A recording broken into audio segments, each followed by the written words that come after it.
Well, it's really exciting to have more to show you from Sicily, and despite seeing Palermo the year previous, I was flying back into Palermo Airport.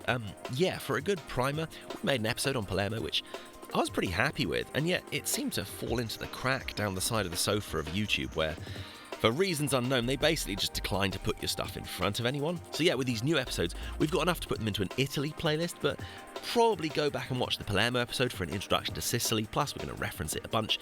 Why not say something nice while you're there? Now, this hadn't been the original plan. For an island, Sicily is pretty vast, and having managed a good go of Palermo the previous year, in fact, pretty much the exact same time window the previous year, the goal was to see more of the island. But what can I say? I don't know whether this is still the case, but those early beginning of the season flights to Palermo at the end of March are so inexpensive it just seemed rude not to. And internal transport options in Sicily are pretty good, so I figured I could make it over to the eastern side of the island after picking up a few loose ends in the northwest. So, I don't know, maybe an hour and 40 minutes sleep before catching an early coach to Gatwick. I must have got some snatches of shut-eye on the coach and the 6 a.m. flight, but they can't have been more than a few minutes wide, maybe scraping 2 hours total.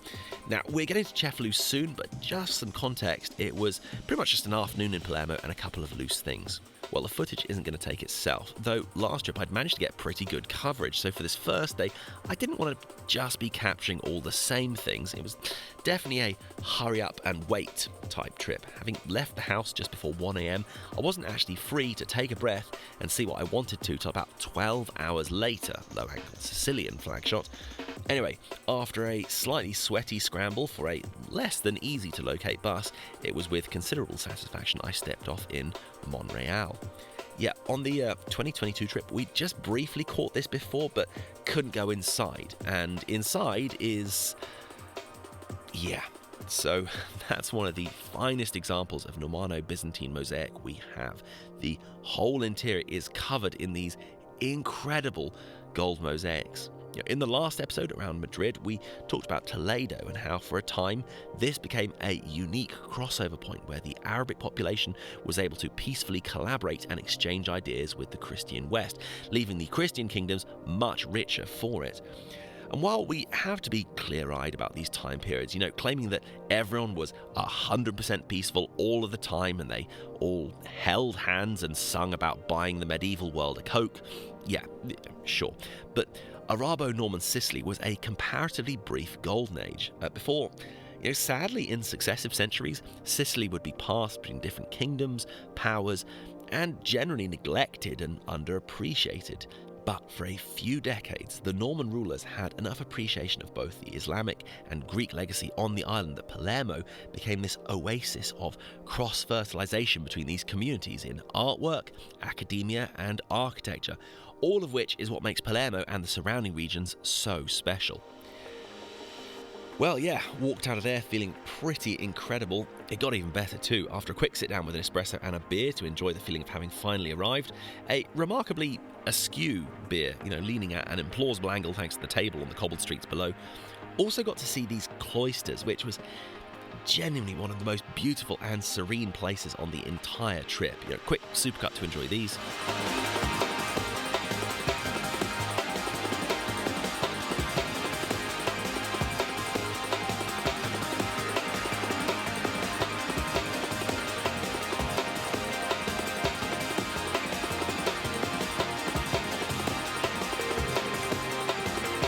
Wandered just a little bit more of Monreale before the bus back. Getting to and from Monreale had always been a bit touch and go, so I was actually left with a little bit more time in Palermo, and it did feel amazing to see the cathedral and then the churches all again.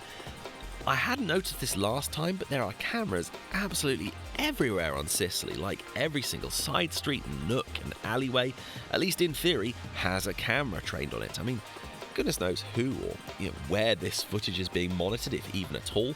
Maybe they're all dummy cameras, hard to say. Well, kept moving for most of the afternoon, was catching a few extra bits, got a chance to look inside this basilica, which we didn't manage in the 3 days we had here last. Until eventually I was feeling the need to stop for coffee. I decided to settle on a bit of a wild card and sat down here. And sure enough, they have some interestingly priced blends.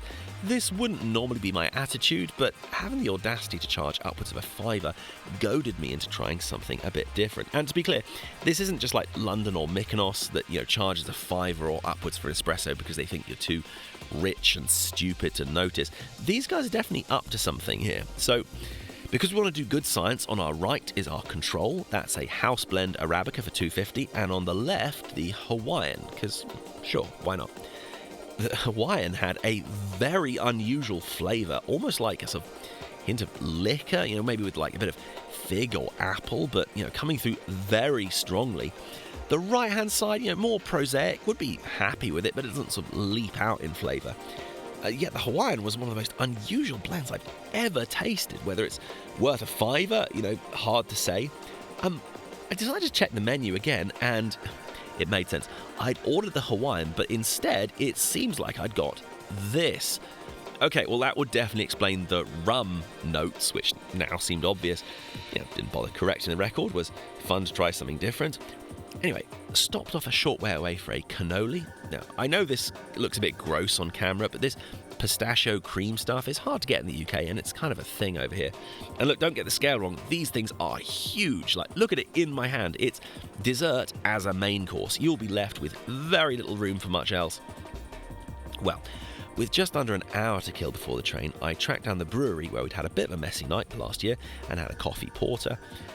Then it was on my way from Palermo Central to Cefalu, the Sicilian coastline flashing by at an alarming rate. We pulled into Cefalu at sunset, and, well, I'll just let the colours speak for themselves a moment.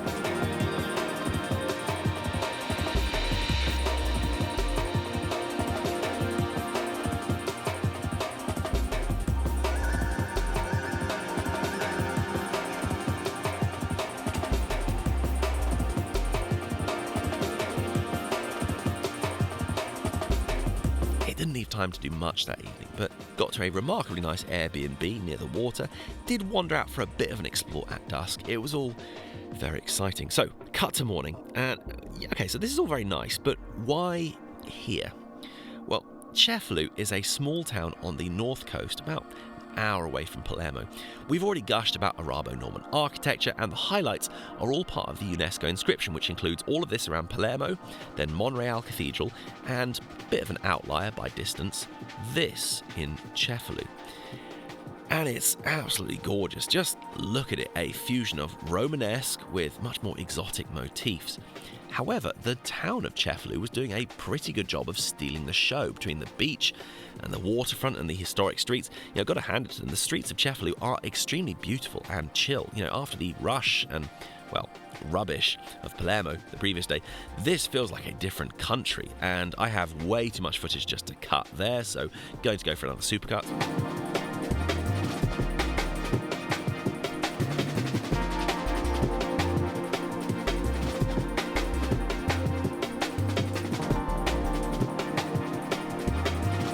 So having scampered around in the early morning, decided to pop inside the cathedral, and okay, yeah, I'm not even mad. That's genuinely funny. You go in, it's like, ooh, psych, building work in the Alps, that one bit that everyone's here for, but hey, don't worry, here's a poster we printed out on an inkjet printer. The rest of the church has had updates everywhere, the parts of the nave, and I don't want to make anyone in Italy mad, but Baroque just isn't hugely my vibe. I am at least grateful that the outside was largely free of scaffolding and the fabric of the church was clearly visible.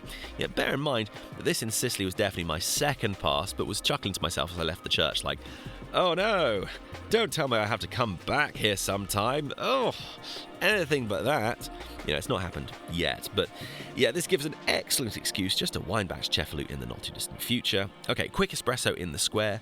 Coffee was alright, You couldn't really go for the espresso vanity shop with all the bright orange building clutter around. And you could definitely taste the UHT milk in the macchiato, but I don't even mind. Happy to pay for the view, and you get that UHT milk taste in Europe quite a lot. It's actually almost a bit nostalgic at this point. I don't know which bishop this is supposed to be, but Now, Cefalu had already been way more remarkable than I'd hoped for, and I was full on buzzing, but It's more than just a cathedral and some pretty streets. It was time to break a bit of a sweat and head up this. Yes, as far back as several thousand years ago, people looked at this ginormous rocky outcrop that juts into the sea and said, "Yep, we can work with that." Now, if you know us, this is far from our first rodeo when it comes to ascending slope to see historical sites. Genuinely spoiled for choice what to cut in here. Let's see. Assos. Ston. Kotor. Yeah, that one's a Widowmaker. High Knee-High as well. Is this too self-congratulatory yet? Just go and watch the Venetian episodes, basically. But fine, you get it. Not that this sign wasn't already a bit of a buzzkill. Come on, dude, let's maintain some enthusiasm. I was heading in just before 9, which isn't the instant the gates first opened, but it seems I was one of only 2 people in. At first, it's steps, and pretty easy going, really. Already the views were pretty remarkable. The first layers of fortification you get to are the more modern, dating loosely to the 1500s. Up further, and getting a little rocky, but still not all that challenging, soon it opens out onto the first upper level, and past a mixed-era settlement, you get...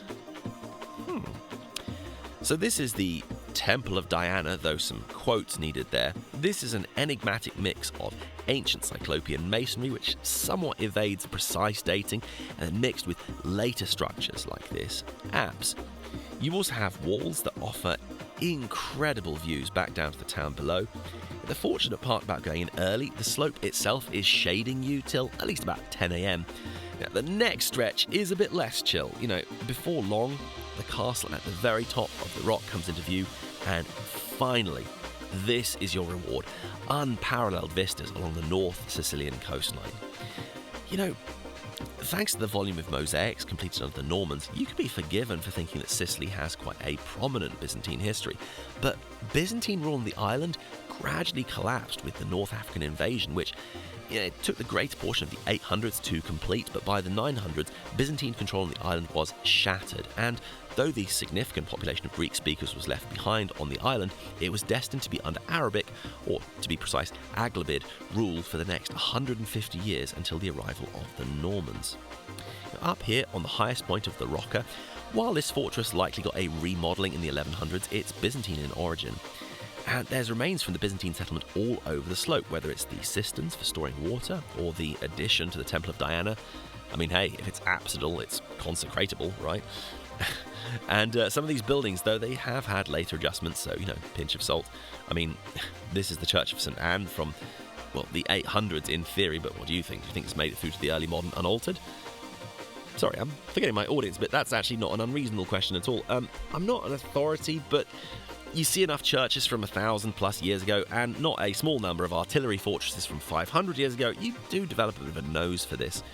Anyway, the way down is admittedly a bit more risky than the way up. It doesn't take a huge leap of imagination to picture someone getting a pretty nasty leg injury on some of these rocks, but mountaineering, it most certainly is not. Though, yeah, they were not wrong about flip-flops. Well, kind of hot and fairly sweaty, but felt amazing after that. Not hard to see why. The next couple of hours were ticking off a few extra things around the town. A stretch of Roman road that for some reason had no lighting. It was buried at the back of this very modern structure that was supposed to house it. Some of the ancient Cyclopean fortifications that the Greeks built. Yeah, not too spectacular from the landward side, but from the seaward side you can sort of see what the fuss is about. Quick focaccia for lunch. I was also looking for some Norman building sort of Easter eggs, and eventually when we make the Norman episodes I'll give a better explanation of those. The museum, some interesting Greek finds in there, though the amount of glare on the cabinets makes some of them almost unfilmable. Had my soul examined by this cat. Just gonna hold on this shot a moment. Right, well that's your soul examined too. How did you score? And with that, it was quick march to the station and time to leave. Oh, this is a strange place to put this.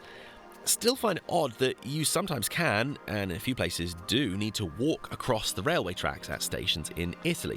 The amount of time and horrible safety VHS videos from the 1970s that our schools spent ingraining into us that that's something you never ever do. And to be clear, there's plenty of places in Italy where you shouldn't do that either, but yeah, just a funny quirk. Just felt weird. So Cefalu had been a huge treat, especially since this had been just the first 24 hours on Sicily.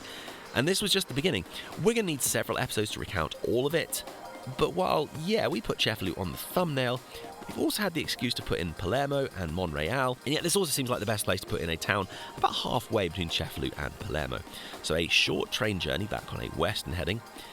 Stepping off the train, after the historic tranquility of Cefalu, Termini does seem a bit more run down. Okay, maybe a lot more run down. Well, found the nearest supermarket just to stock up on snacks. At a glance, it looks like someone had a go at making a spinach croissant. It's pistachio, but yeah, truth be told, it had a slightly, hand soap kind of tang, which is a bit off-putting. Well, walked a bit more around the outskirts of Termini. It's a bit strange, really. You have goats grazing on patches of dirt, but with modern apartment blocks in the background. We mentioned the cameras. Everyone's got dogs guarding their houses, which bark incessantly. I was trying to puzzle, is there really that much crime here? Is it really necessary? Or is everyone just copying each other because certain norms have become ingrained? I was scouting fragments of the Roman aqueduct with mixed success. It was pretty boiling, and having caught this stretch, I opted to take a breather.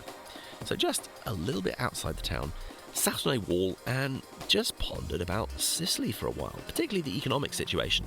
The divide between the economies of the north and south of Italy is very well documented. It's a divide across almost every metric, and it goes right back into history. Really, it starts at the loss of Roman control over the unified peninsula.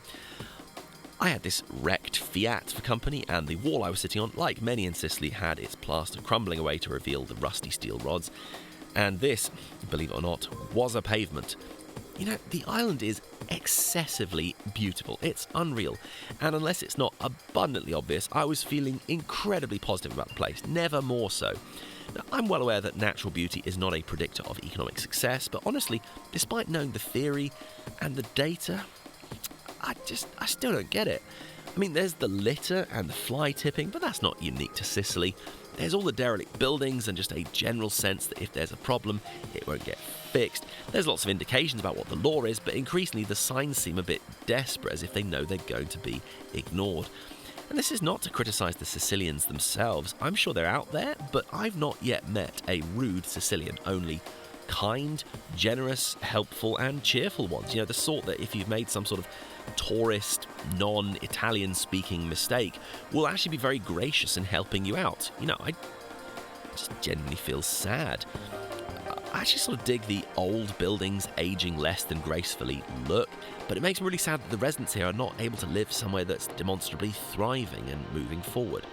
Look, I don't have the answer, though, surprise twist, I did have a very painful knee from all the walking, so leaving a couple of things off the list, I headed more into the town of Termini, briefly caught the Roman amphitheatre, which is a little bit fragmentary. Quick espresso, a few more shots of Termini, like I said above, excessively beautiful. Even when you have a town like this, which is not a major tourist spot, or even perhaps doing that well, it still manages to be are you kidding me gorgeous in many spots. But having hung out in the northwest of Sicily, we are now on a train to the east coast, and with it the city of Catania, which is the kind of other main city on the island with Palermo, but also, and we're going to pick this up next time, Syracuse, which would prove to be one of the best things that happened to me all year. So that's coming very soon. In the meantime, we've now got the Italy playlist, so you can see a lot more in there, including Lake Garda. In just a few weeks, we'll be adding a Rome episode to that list.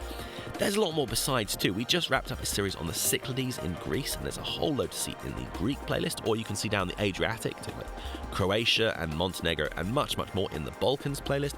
If you've been enjoying the music in the background, it's ours. We make all the music for these episodes, and you can find it on bandcamp.com. If you want to support us at the channel, that's the place to do it. Otherwise, please find us on all the socials, and we'll catch you very soon.